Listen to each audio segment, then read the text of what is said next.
இன்னைக்கு நம்ம நிகழ்ச்சியில முதல் பகுதியான அறிவோம் ஜோதிடம் பகுதியில தமிழ் ஜோதிடம் பத்தி தான் நம்ம பார்க்க போறோம். இது பற்றி பேசுவதற்காக நம்ம அரங்கத்திற்கு வருகை தந்திருக்கிறார் நம்முடைய ஜோதிடரான பட்டுக்கோட்டை ஆனந்தன் அவர்கள். முதலில் அவரை வரவேற்கலாம். வணக்கம். அனைவருக்கும் வணக்கம். சார், நேயர்கள் நிறைய பேருக்கு கரிநாள் பத்தி ஒரு சந்தேகம் இருக்கு. அன்னைக்கு சுப காரியங்கள்லாம் செய்யக்கூடாதுன்னு சொல்றாங்களே, அதுக்கான காரணம் என்ன சார்? இது எல்லோரும் பயனடையக்கூடிய ஒரு நல்ல கேள்வி. கரிநாள் அப்படின்னாமா வழக்கமான வெப்பத்தை விட கூடுதலான வெப்பம் இருக்கும் ஒரு நாள். இதுதான் கரிநாள். பொதுவாகவே கரி என்றால் அதோட சுத்தமான தமிழ் சொல் அப்படின்னா தீயிதல், கருகி போதல். இதுதான் கரி என்ற சொல்லுக்கு அர்த்தம். பொதுவாக இந்த அமைப்பை பார்த்தாமா இந்த கரிநாள் அப்படிங்கிறது விவசாய பணிக்காக மட்டுமே உருவாக்கக்கூடிய ஒரு நாள். அந்த விவசாய பணியை அந்த கரிநாள் அன்று, உதாரணம் அன்று விதை விதைக்கவோ நாட்டு நடவு செய்தலோ அந்த விவசாய பணிக்கான ஒரு காரியத்தை இன்னைக்கு செய்ய மாட்டார்கள். ஏன்னா அன்னைக்கு அந்த வெப்பம் கூடுதலாக இருக்கனால அன்னைக்கு பார்த்தோம்னா அந்த நாற்று உதாரணம் வந்துட்டுனா பாவம் நினச்சோம்னா அது கருகி போயிடும். வெப்பம் கூடுதலாக இருக்கும்போது செய்யக்கூடாதுங்கிறதுக்காக. ஏன்னா ஒரு நாட்டின் முதுகெலும்பே விவசாயம்தான். அதனால தான் வள்ளுவ பெருமான் ரொம்ப அழகாக சொல்லியிருப்பார், இந்த ஏறு பின்னால் தான் அந்த உலகமே சுழலணும் அப்படின்னுட்டு.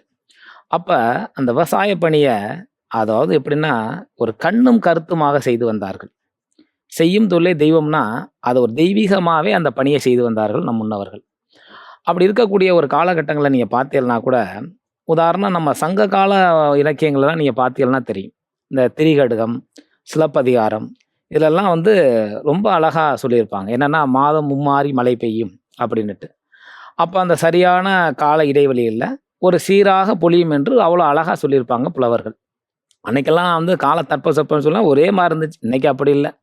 வெயில் அடிக்கும்னா மழை அடிக்குது, மழை அடிக்கணும் வெயில் அடிக்குது. கொஞ்சம் தட்பவெப்ப சூழல் மாறினாலும் கூட நான் முன்னோர்கள் எப்படின்னோம்னா இதை ரொம்ப உன்னிப்பாக அன்றைய காலகட்டத்தில் கணிச்சு. இப்போ உதாரணம் எப்படின்னு வைங்களேன், இப்போ ஒரு ஒரு வானத்தில் பிரகாசமாக ஒரு நிலவு தெரியுது, அன்னைக்கு நம்ம பௌர்ணமி. ஓகே. அதே மாதிரி சுத்திர நிலவே தெரியலை, அமாவாசை.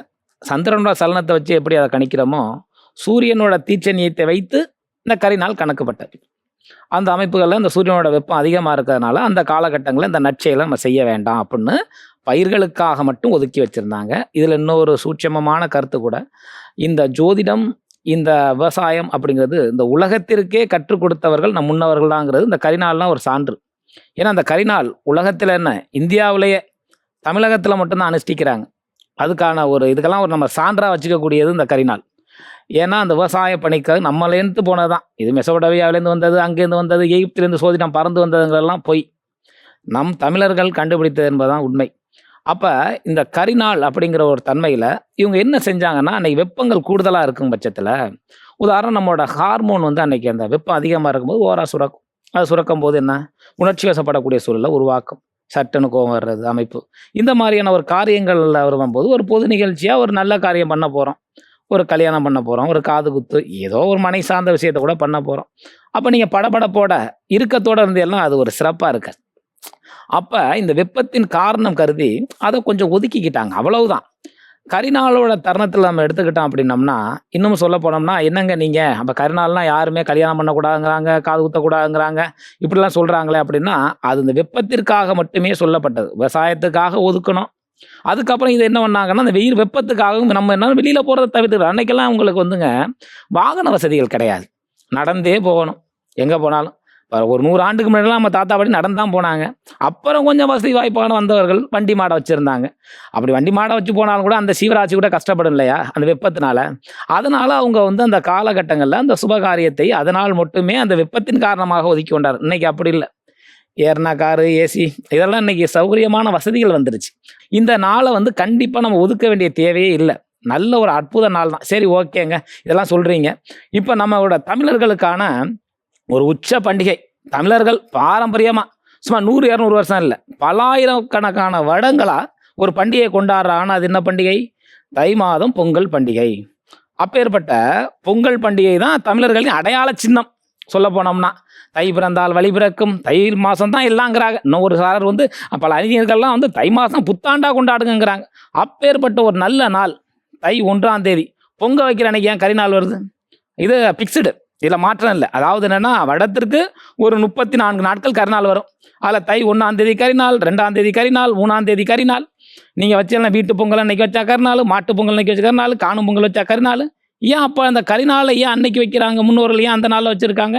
அப்போ அது தீய காரியனால் துவக்கியிருக்கலாமே. அவங்க கரிநாளையும் திருநாளாக கொண்டாடினார்கள் நம் முன்னோர்கள். நம் முன்னோர்களுக்கு அதி உத்தமமான அறிவு ஆற்றல் அதிகம். இந்த கரிநாளில் வந்து ஒரு தப்பான நாளாக இருந்தால் மாற்றி பண்ணியிருக்கலாமே. ஏன் தை 4ஆம் தேதி அவங்க வம்சாவளியாக பண்ணியிருந்தாங்கன்னா அதை நம்ம தவிர்த்துருப்போமா? 5, 6ன்னு எந்த நாளில் வச்சுருந்தாலும் நம்ம கும்பிடுவோம் இல்லையா? ஏன் 1, 2, 3 அவங்க இது பண்ணாங்கன்னா, கரிநாள் என்பது ஒரு அற்புதமான ஒரு நல்ல நாள். இது வந்து காலபலத்தால் இந்த நாளை பற்றி நம்ம எந்த விதமான அச்சுறுத்தலும் தேவையே இல்லை. இதை விடவா ஒரு சான்று வேணும்? அதனால் கரிநாள் முழுக்க முழுக்க ஒரு அற்புதமான திருநாள் சொல்லி இந்த உரையை முடிச்சுக்கிறேன். சார், நேயர்கள் நிறைய பேருக்கு இருக்கக்கூடிய சந்தேகத்தை ரொம்ப அழகா தீர்த்து வச்சிருக்கீங்கன்னே சொல்லலாம் சார். தொடர்ந்து நாம தமிழ் ஜோதிடம் பத்தி அடுத்தடுத்த நிகழ்ச்சிகளையும் தொடர்ந்து பேசலாம். நன்றி சார். நன்றி.